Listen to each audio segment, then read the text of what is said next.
ગાંધીનગર જિલ્લો કલોલ તાલુકાના ઈસંડ ગામ પટેલવાસમાં દિવાળીથી દેવ દિવાળી સુધી ગરબાનું આયોજન કરવામાં આવ્યું ત્યારે 25/10/2025ના રોજ ચોથના દિવસે પટેલ યુવક સાંસ્કૃતિક મંડળ દ્વારા મહાકાળી માતાજી અને વારાહી માતાજીના ફૂલોના ગરબાનું આયોજન કરવામાં આવ્યું ત્યારે ગુજરાતના લોકલાડીલા ખ્યાતનામ લોક ગાયક સિંગર માનસીબેન કુમાવત તથા સાથી કલાકારોએ ગરબાની રમઝટ કરાવી હતી। પટેલ યુવક સાંસ્કૃતિક મંડળની સ્થાપના 1995ની સાલથી કરવામાં આવી હતી ત્યારે આ પટેલ યુવક सांस्कृतिक मंडल ने 2024 में 30 वर्ष पूरा थया।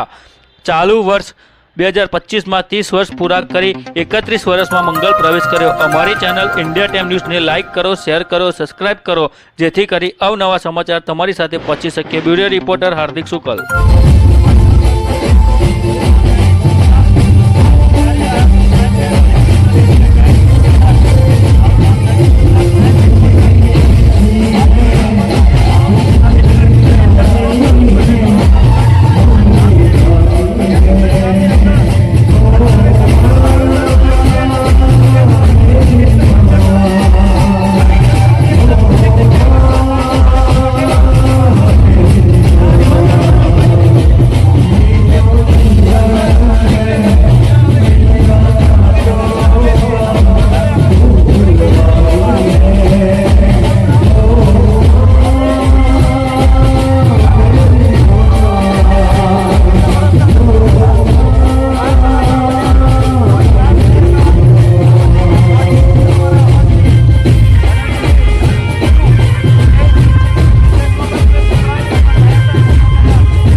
नमस्कार दर्शक मित्रों, हूँ छूँ जयनीत शुक्ला। आप निहारी रह्या छो क्राइम पेट्रोलिंग न्यूज़ और Indian time news channel Jayneet Shukla crime reporters. આપણે જોઈ શકો છો આજે ગાંધીનગર જિલ્લાની અંદર કલોલ તાલુકો છે। કલોલ તાલુકાની અંદર ઈસંડ ગામ છે। ઈસંડ ગામની અંદર પટેલ સાંસ્કૃતિક મિત્ર મંડળ તરફથી એ ગરબાનું સરસ આયોજન થાય છે કે દિવાળીથી દેવ દિવાળી સુધી એ ગરબાનું આયોજન થાય છે ત્યારે તેના ઓર્ગેનાઇઝર આપણી સાથે જોડાઈ ગયા છે। તમારું નામ શું છે અને ગામની અંદર ક્યારથી આ સમૂહ ગરબાનું આયોજન થાય છે, કઈ સાલથી અહીં સતત આ ગરબાનું આયોજન થાય છે? તમે જુઓ છો કે નવરાત્રિની અંદર 9 દિવસ જ ગરબા હોય છે પણ આ ગામની અંદર દિવાળીથી દેવ દિવાળી સુધી ગરબા હોય છે તેના અનુસંધાનમાં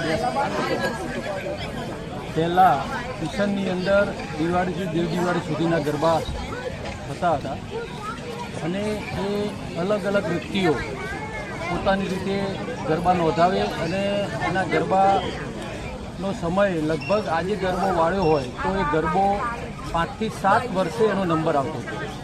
પછી સમગ્ર ઈસંડ ગામના વડીલો શાળાની અંદર ભેગા થયા, જે ગામ સારો ભરાય એની અંદર ભેગા થયા અને નક્કી થયું કે 5 દિવસ સુધી માતાજીના ગરબા દરેક જ્ઞાતિવાઇઝ અલગ અલગ ચોકની અંદર આપવા।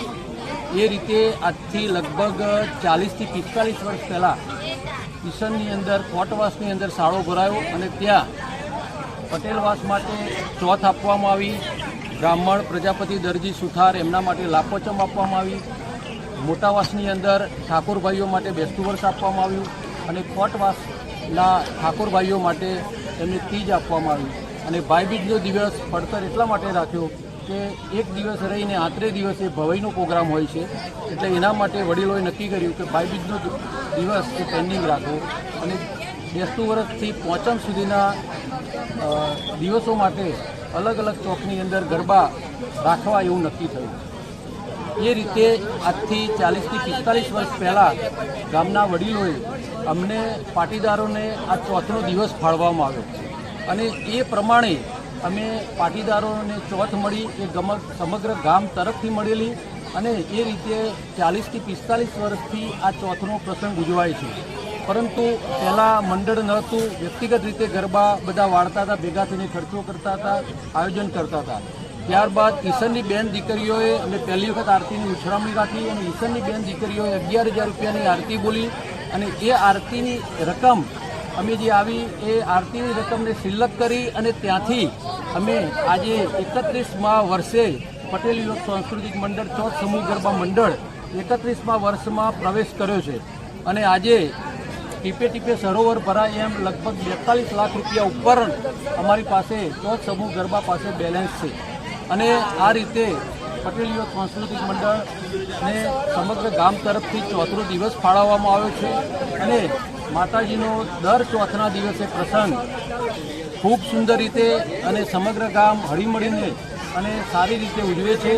સારી એવી માત્રામાં ગામની પ્રજા, ભાઈઓ બહેનો, બાળકો, યુવાનો તમામ આવે છે, આનંદ લે છે અને ઇન્ટરવલની અંદર નાસ્તો આપી અને અમે ગરબા ચાલુ રાખીએ છીએ. જેને ઘરે જવું હોય એને જવાની છૂટ આપીએ છીએ અને એ રીતે સમગ્ર પાટીદારો જે આ ચોથ મળેલી છે એ ચોથનો ભવ્ય પ્રસંગ અમે ઉજવીએ છીએ.